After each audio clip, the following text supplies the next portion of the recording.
दिव्य मंत्र पुष्पांजलिं समर्पयामि नमस्कारामि प्रदक्षिणं निरन्तरं मोक्षां प्रदक्षिणेमि प्रदक्षिणेमि यानि कानि जपापानि जन्मान्तरमुखानि तानि तानि प्रदक्षन्ते पदे पदे पापोऽहं पापकर्माणां पापात्मा पापसम्भव त्राहि मां कृपया देव शरणागतोत्तर चैतन्य अन्यदा शरणं नास्ति त्वमेव शरणं मम परमेश्वरी जगदीश्वर जगदीश्वरी।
मंत्रहीनम क्रियाहीनम भक्तिहीनम परमेश्वर परमेश्वरी यत्पूर्णम मया देव मया देवी परिपूर्णम तदस्तुते। अनहा ध्यानवाहनादिशोषमकार भगवान सर्वात्मका सर्वं श्री दुर्गा भवानी देवता श्री अन्नपूर्णेश्वरी गायत्री सावित्री सरस्वती देवता चरणारविंदार्पितमस्तु सुप्रीतो सुप्रसन्नो वरदो भवतो। जय दुर्गा माता की, अन्नपूर्णेश्वरी माता की, गायत्री माता की, अक्कमार्कंडेश्वर स्वामी की, मृत्युंजयेश्वर स्वामी की, सुब्रह्मण्येश्वर स्वामी की, गणेश महाराज की, नमः पार्वती पतये हर महादेव। भारत माता की जय श्री राम। गट्टिगा जय श्री राम, जय श्री राम, स्वस्ति।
అదేవిధంగా శనివారం అంటే వచ్చే శనివారం 4వ తారీఖు నాడు అమ్మవారి యొక్క శోభయాత్ర ఉంటుంది. శోభయాత్ర అంటే అమ్మవారిని ఊరంతా చెప్పి మనం నది దగ్గరికి తీసుకువెళ్ళి మళ్ళీ అమ్మవారిని స్నానం చేయించుకొని మళ్ళీ తీసుకొచ్చి మళ్ళీ గుళ్ళో పెడతాము. ఈ 9 రోజులు చేసిన అయిపోయింది మా బాధ్యత అని కాకుండా ప్రతిరోజు వచ్చి మీరు అమ్మవారిని సేవలో పాల్గొని అమ్మవారిని అర్చించుకొని తరించగలరు. ఎందుకంటే 9 రోజులప్పుడు ఇప్పుడు మనం ఉత్సవంలో పిల్లలు తీసుకువెళ్ళి నిమజ్జనం చేసి వచ్చేది అదే అటు మర్చిపోయేది. అలా కాకుండా మనం ఇక్కడ ఆ విగ్రహాన్ని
తలుతుమునిన్నే కొలుతుమునిన్నే మరువక నిన్నెప్పుడు ఒరేవి మరువక నిన్నెప్పుడు తాంబూలం పుష్పం ధూపం దీపం నైవేద్యం మనసారా ఇచ్చేమమ్మా దేవి నీ కోసం తాంబూలం పుష్పం ధూపం దీపం నైవేద్యం మనసారా ఇచ్చేమమ్మా దేవి నీ కోసం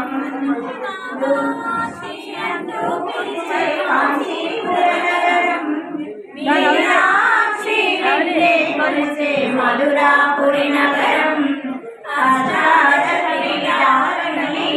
అధిష్ఠించినావా అర్ధ శరీరం కైకొని నీవే శాంతరివైనావా అమ్మా మాయమ్మా అమ్మా కరుణించవే మాయమ్మా తాంబూలం పుష్పం ధూపం దీపం నైవేద్యం మనసారా ఇచ్చేమమ్మా దేవి నీ కోసం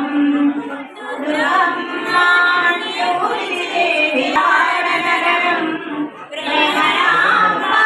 పిలిచే శ్రీశైలా క్షేత్రం శబరిమలపై మాలికపురమై వెలసిన మా తల్లి శంకర దేవుడి జటాజూటమున వెలసిన సిరిమల్లి అమ్మా కాపాడవే మాయమ్మా అమ్మా కరుణించవే మాయమ్మా తాంబూలం పుష్పం నీ ఇంటి ముందులా నిలుచుండునంట నీ ఇంటి ముందులా నిలుచుండునంట అన్నపూర్ణాదేవి అర్చించునమ్మా నా మనది ఆలించినను ప్రోమమ్మా నా తనువునో తల్లి నీ సేవ కొరకు అర్చించునోయమ్మ వై జన్మ వరకు నా తనువునో తల్లి నీ సేవ కొరకు అర్చించునోయమ్మ వై జన్మ వరకు నా తనువు వదలాంచ నీ పురము చేరి నీ పాదముతో నిలవాలి తల్లి అన్నపూర్ణాదేవి అర్చించునమ్మ నా మనవి ఆలించి నన్ను బ్రోహుమమ్మ నా తనువు నాలించి నన్ను బ్రోహుమమ్మ నా తనువు తేజోంశ నీ గుడికి చేరి నీ ముందు దివ్యలా నిలవాలి తల్లి నీ ముందు దివ్యలా నిలవాలి తల్లి అన్నపూర్ణాదేవి అర్చించునమ్మ నా మనవి ఆలించి నన్ను బ్రోహుమమ్మ నా తనువు నాలించి నన్ను బ్రోహుమమ్మ నా తనువు తేజోంశ నీ గుడికి కొండలతో విసరాలి తల్లి అన్నపూర్ణాలించినను బ్రోహుమమ్మ నామలించిన బ్రోహుమ్మ నా తను గగనాంశ నీ మన చేరి నా తను గగనాంశ నీ మనకి చేరి నీ నామగానా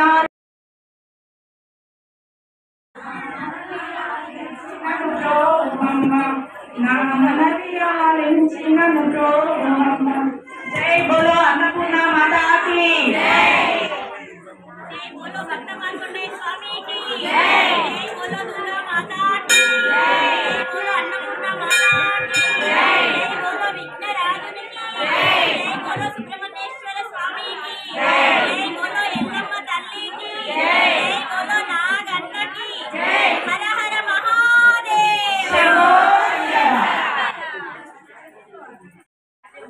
ఒకరు మాతృశ్రీ దుర్గావాహిని సంస్థ ఉన్నది విశ్వ పరిషత్లో వారు మన దేవాలయంలో ఈనాటి కార్యక్రమంలో స్త్రీలు ఏ విధంగా ముందుకు పోవాలి, ప్రతి గడపలో దేశభక్తి ఏ విధంగా మెలగాలనే విషయంపై ఒక అరగంట సేపు వారి యొక్క సందేశం ఉంటుంది. దయచేసి మనం అందరం కూడా నిశ్శబ్దంగా శ్రీ గారు ప్రాంత సంయోజకుగా సభ్యులుగా పనిచేస్తున్నారు. శ్రీమతి మిర్యాలగూడలో సబ్స్క్రైబ్ ప్రముఖగా ఉన్నారు. మా నల్గొండ జిల్లాకి మాతృశక్తి సంయోజకుగా పనిచేస్తున్నారు. ఓంకారం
विनिर्दिशन्ति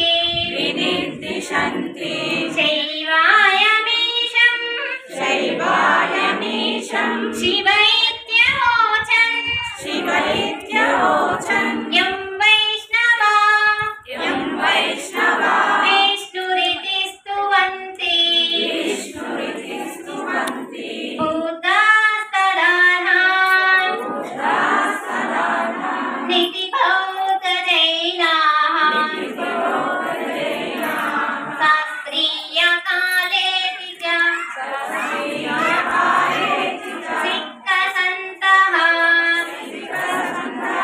शास्त्रेति केचित् प्रकृतिकुमारः स्वामीति मातेति पितेति भक्त्या यं प्रार्थयन्ते जगदीशितारम् स एक एव प्रभुरद्वितीयः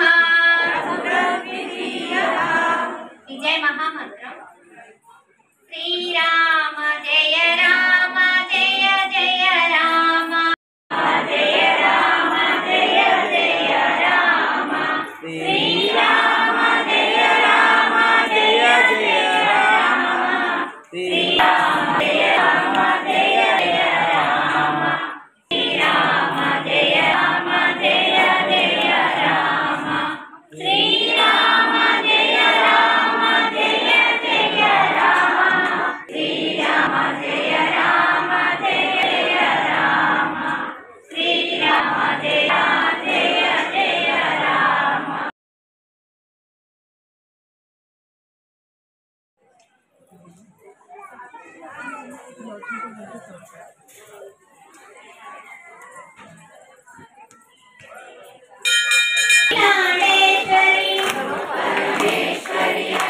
अखिलांडेश्वरी अम्ब परमेश्वरी अखिलांडेश्वरी आदि पराशक्ति पालय मां त्रिभुवनेश्वरी राजराजेश्वरी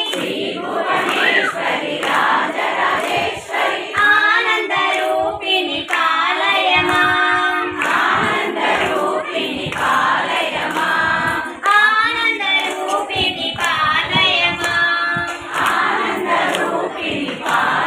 मां ओम जगज्जननी महादेवरानी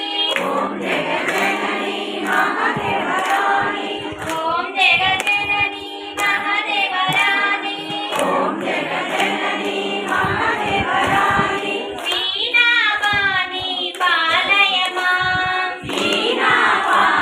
पालय मां अम्ब परमेश्वरी अन्नपूर्णेश्वरी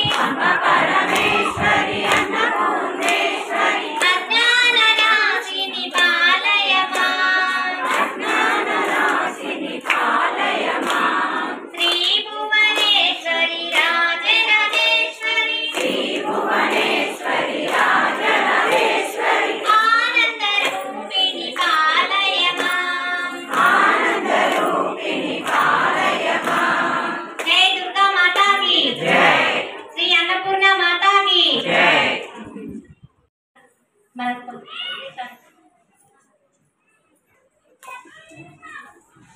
జై శ్రీరామ్ అందరికి అందరికీ శుభాకాంక్షలు. దుర్గా పెట్రోల్ చేస్తాయి చాలా వైభవంగా జరుగుతుంది ఇక్కడ. నా పేరు పద్మశ్రీ. మీరు విశ్వ హిందూ పరిషత్ పేరు వినే ఉంటారు కదా. విశ్వ హిందూ పరిషత్ అంటే మన ఆర్ఎస్ఎస్ ఉంది కదా, రాష్ట్రీయ స్వయం సేవక సంఘ్. అదొక పెద్ద మహావృక్షం అయితే అందులో ధార్మిక శాఖ విశ్వ హిందూ పరిషత్. అంటే మనము ధర్మం కోసం పనిచేస్తాం. ధర్మం కోసం, మన సమాజం కోసం, మన కుటుంబాల కోసం మనం పనిచేస్తాం. విశ్వ హిందూ పరిషత్లో మాతృశక్తి అనే ఒక విభాగం ఉంది, ఒక అంగం. ఎలాగైతే మన శరీరానికి అంగాలు ఉంటాయి కదా, మొత్తం కలిపితే శరీరం, అలాగే పరిషత్తులో కూడా మాతృశక్తి, దుర్గావాహిని, వజ్రంగం, ఇట్లా రకరకాల ఆయాములు ఉన్నాయి. మాతృశక్తి పాయింట్ అంటే మహిళలందరూ కూడా మన కుటుంబం కోసం మన సమాజం కోసం పనిచేస్తాం. అలాగే దుర్గావాహిని యువతులు వాళ్ళు స్వయంగా వాళ్ళు విశ్వాసంతో వాళ్ళు అనేది నేర్చుకుంటూ అంటే పడుతుంటూ ఉండాలి అమ్మాయి అవి నేర్చుకుంటూ కూడా సంస్కృతి సంప్రదాయం వాళ్ళు పనిచేస్తారు. ఇప్పుడు మనం మాతృశక్తి అంటే ఏంటో తెలుసుకుందాం. అందరూ మాతృశక్తి కదా ఉన్నది. మాతృశక్తి ఎందుకన్నారు? మాతృ మాట చేయవచ్చు కదా. శక్తి అంటే ఎక్కడ కూర్చున్నారు? అమ్మవారి ముందర. మాతృశక్తి అంటే ప్రతి స్త్రీ కూడా శక్తి స్వరూపిణి. ప్రతి స్త్రీ కూడా ఆ ఆది పరాశక్తి అంశ. కాబట్టి ప్రతి మాతృమూర్తి కూడా ఆ శక్తి స్వరూపిణిగా సమాజంలో మనగలగాల ఉద్దేశంతో మన వాళ్ళు మాతృశక్తి అనగలది. కాబట్టి మనము మాతృశక్తి ఎందుకు పనిచేయాలి, ఏం పని చేయాలి ఇల్లు చూసుకుంటే సరిపోదా? ఇంట్లో మన బోర్డు పనులు ఉన్నాయి కదా. ఇంట్లో మనం ఏం చేయాలి? మనం లేకపోతే ఇల్లు ఎలా ఉంటుంది? కాస్త అమ్మ లేకపోతే ఇల్లంతా అసలు అయిపోతుందా? కాబట్టి అటువంటి అమ్మ ఏం చేస్తుంది? ముందర ఇల్లు దిద్దుకుంటుంది. ఇంట్లో భర్త, భార్య, అత్తగారు, మామగారు, పిల్లలు, మరుగులు, బావగారు అందరూ కలిసి ఉంటాం కదా. మనం ఇప్పుడు బాగా కలిసి ఉంటాడు. ఇప్పుడు కలిసి ఉంటున్నామా? లేదు, విడిపోయాము. చిన్న చిన్నగా విడిపోయాము. అందరం ఒక కలిసి ఉండేవాళ్ళం. అటువంటి అమ్మ ఇల్లు దిద్దుకుంటూ వస్తుంది, పిల్లలను చూసుకుంటుంది, పెద్దవాళ్ళని చూసుకుంటుంది. అలాంటి అమ్మ పోతే ఇల్లు అర్థం. అలాగే మన దేశం కదా, మన భారతదేశమేనా? అవునా? మన భారతదేశానికి ముఖ్యంగా పునాది వెన్నెముక ఏంటి? కుటుంబం కదా. భారతదేశం నిజమంటే కుటుంబం గుర్తిస్తుంది ప్రపంచం అంతా. భారతదేశంలో కుటుంబం చాలా బాగుంటుంది, అందరూ కలిసి అనుకుంటారు. పాపం మాతృమూర్తి ముందుకు రావాలి. ఎందుకు? కుటుంబంలో ఇప్పుడు ఎలా ఉంటున్నాం మనం? ఒకరు కలిసి ఉండేవాళ్ళం కదా, ఇంట్లో అందరూ ఉండేవాళ్ళు. కానీ ఇప్పుడు ఎన్నో కారణాల వల్ల అందరము చిన్న చిన్నగా అయిపోయాము. ఇంట్లో ఇప్పుడు ఎవరు ఉంటున్నారు? అమ్మ, నాన్న ఉంటే ఒక పిల్లాడు, అది కూడా ఒకటే అంటున్నాం మనం. ఇద్దరికి అందరం లేదు, మానేసాం కదా. అవునా? అటువంటి ఇంట్లో అమ్మ నాన్న చూసుకోవాలి ఏమవుతారు? ఇంట్లో పెద్దవాళ్ళు నానమ్మ ఉండే, అత్తగారు ఉండేవాళ్ళు, పిల్లలు చెప్పేవాళ్ళు. కానీ ఇప్పుడు చెప్తున్నారా? అమ్మలకే నమ్మకం ఉంటే ఉద్యోగం, లేదంటే టీవీ సీరియళ్ళు, లేదంటే కాలక్షేపాలు. దాంతో పిల్లలకి మనము చూసుకోగలుగుతున్నామా?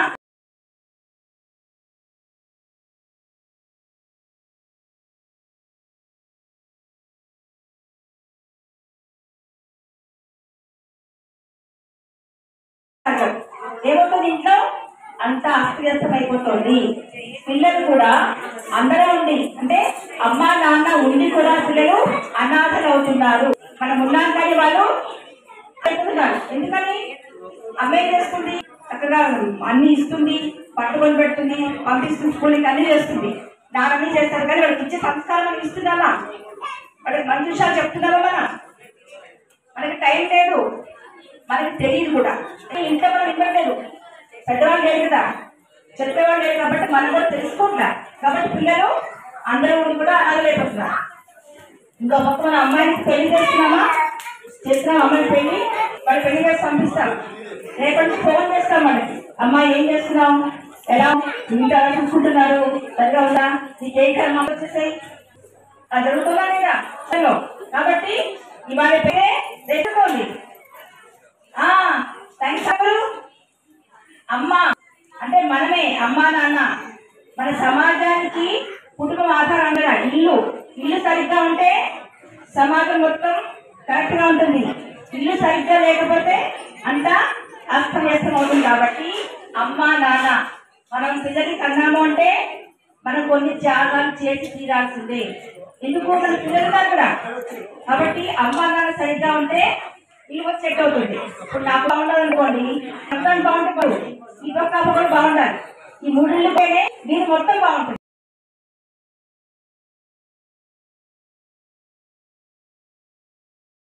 అందరూ కూడా అమ్మవారి సన్నిధికి వచ్చి తీసుకోవాలి. మహిళలు ఏ విధంగా ఉండాలనే విషయంపై నిజంగా కూడా జ్యుడిషియల్ డిపార్ట్మెంట్ పోతున్నారు. చాలా చిన్న చిన్న పిల్లలపై అఘాయిత్యాలు జరుగుతున్నాయి.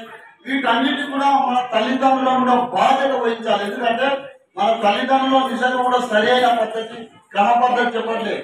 అమ్మ నాయన అక్క చెల్లి బంధువు మిత్రులు అందరూ ఉంటేనే అది కుటుంబం. తల్లి తండ్రి గురువు దైవం ఉంటేనే అదొక కుటుంబం ముందుకు పోతుంది. అందుకే మన సంస్థలు చెప్తారు, గంగా యమున సరస్వతి బ్రహ్మపుత్రశ్చ గంగకి, కావేరీ యమున రేవా కృష్ణ గోదావరి అన్నది. ఎన్ని నదులు ఉన్నా కూడా అన్ని కూడా సముద్రంలో కలుస్తాయి కనుక ఆ శ్రీమన్నారాయణ యొక్క కృపతోని మనం అందరం కూడా ముందుకోవాలి. మన కుటుంబాలన్నీ కూడా ఉమ్మడి కుటుంబాలు ఉండాలి. ఇళ్ళలో అమ్మమ్మ, నాయనమ్మ, తాతయ్యలు, అమ్మ, నాయన, అక్క, చెల్లి ఉమ్మడి కుటుంబాలు ఎక్కడైతే ఉంటావో ఆ కుటుంబం చాలా ముందుకు పోతుంది. చిన్నారులు కానీ చిన్న పిల్లలు కానీ అమ్మమ్మ, తాతయ్య చేసినటువంటి కార్యక్రమాలు చూసి మన సాంప్రదాయాన్ని కూడా మనం ముందుకు తీసుకోబోతాం. ఎందుకంటే మన ధర్మం హిందూ ధర్మం, సనాతన ధర్మం. ఇది ముందుకు పోవడానికి ప్రతి ఒక్క మహిళ కూడా ఈ దేశంలో కృషి చేయాల్సిన అవసరం ఉంది. ఈ యొక్క మహిళా శక్తిగా తయారై ఇప్పుడు మేడం అన్నట్టు ఒక గ్రూప్ గా తయారు చేయాల్సినటువంటి అవసరం ఉంది. వారంలో ఒక్కరోజున కుటుంబ సమేతంగా ఖచ్చితంగా ఏదో ఒక దేవాలయం సందర్శించినప్పుడే మన పిల్లలకు మన యొక్క భక్తి కానీ కర్మభూమి, ఈ జన్మభూమి, ధన్యభూమి అనేటువంటి భారత భూమి గురించి మనం చెప్పగలుగుతాం కనుక మనమందరం కూడా అవన్నీ మేడం గారు చెప్పినట్టుగా తూచా పాటించాలని కోరుతూ మంచి కార్యక్రమం నెరవేర్చినందుకు ఎన్సీ పద్మశ్రీ ప్రాంత మాతృశక్తి సంజయ్ గారికి మా దేవస్థానం నుండి ప్రత్యేక ధన్యవాదాలు తెలియజేస్తున్నామా. ఈనాటి కార్యక్రమంలో తమ ముందుకు మేడం గారు.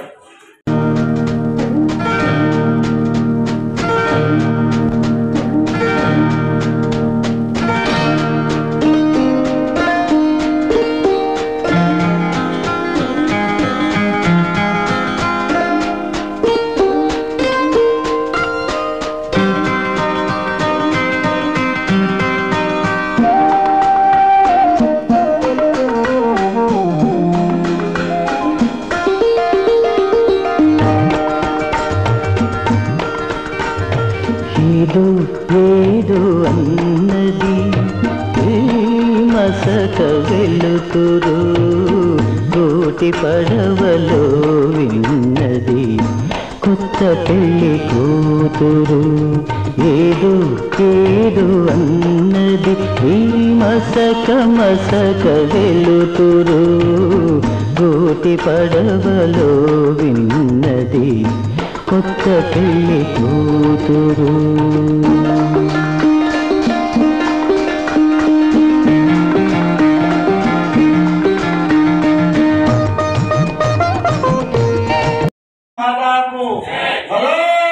మాతాకు ఒకసారి జై శ్రీరామ్ అంటే దేవరకొండ నుంచి అయోధ్యకి జై శ్రీరామ్, రామ లక్ష్మణ జానకి, రామ లక్ష్మణ జానకి, జై శ్రీరామ్.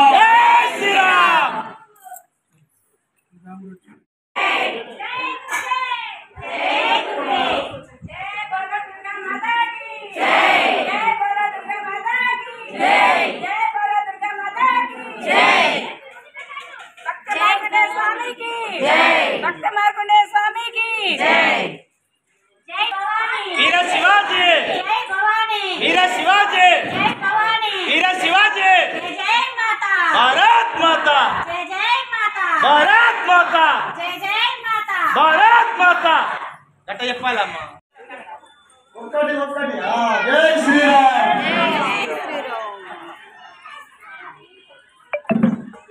11వ నెంబర్ అమ్మా, 11వ నెంబరు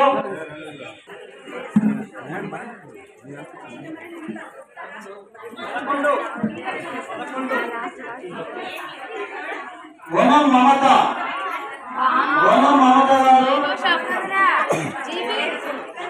మొదటిసారి వారికి అమ్మవారి అన్నపూర్ణ మాత అవతారంలో వనం మమత గారికి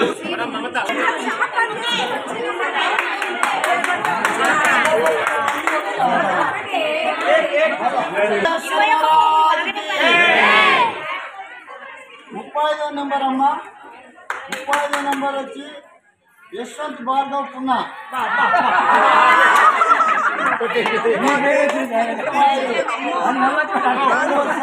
అమ్మవారి అవతారంలో వనం మమత గారు మొదటిసారి అమ్మవారి మహాప్రసాదం, 2 యశ్వంత్ భార్గవ్ పుణ్యశాలి గారు.